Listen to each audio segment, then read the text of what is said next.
So, Chapter 5, The Freedom to Learn, Dismantling the School to Prison Pipeline in the Southwest. So far, I have read that chapter and Lift Us Up, Don't Push Us Out. And I've listened to the video, Racial Disparity Discipline.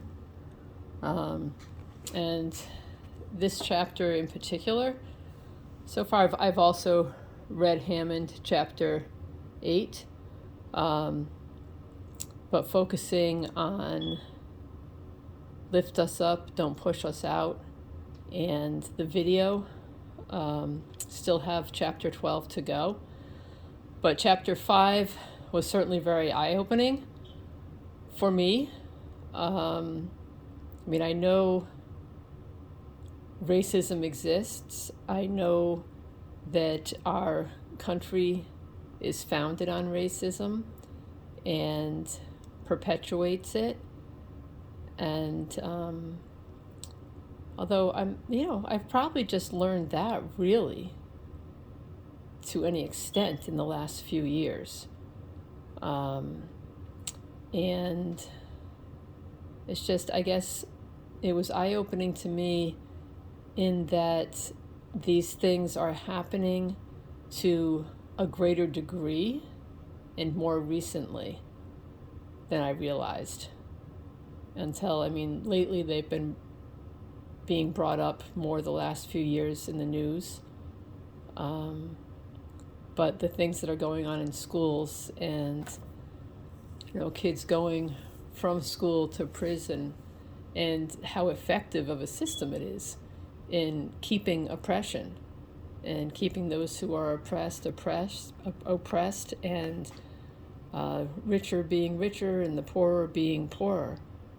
Because if you're getting kicked out of school and you're suspended or you're depressed because it's such an awful place for you to be and you're not going to school, either way, you're not getting an education. And then you're being discriminated against or so frustrated that you might do things, and that might be my own racism too.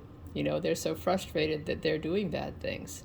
But a lot of times, people of color are not doing anything bad, and certainly not anything worse than people who are white. And yet they're getting suspended, and they're getting treated poorly, and ending up in jail and not having any chance of an education. And therefore the cycle continues and continues and continues. And we as white people are able to keep people of color oppressed so that we can get richer.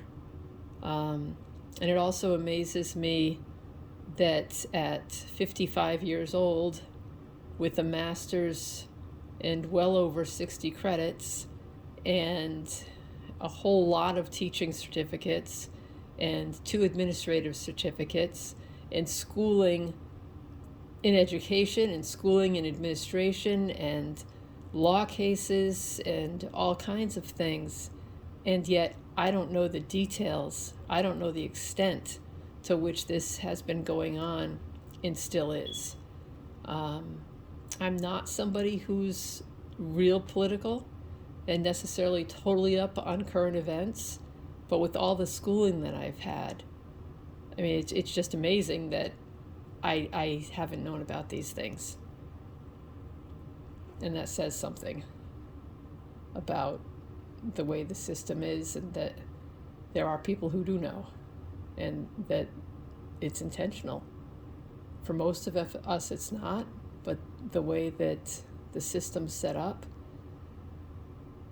to put white people at an advantage and others at a disadvantage, we definitely need to work on it. And I'm into social justice and all that, but I'm just having my eyes opened in the last few years, I think. And I'm getting ready to certainly do more and more. And I think I do a lot in my classroom, but it needs to go beyond that, as we're seeing in our readings as well.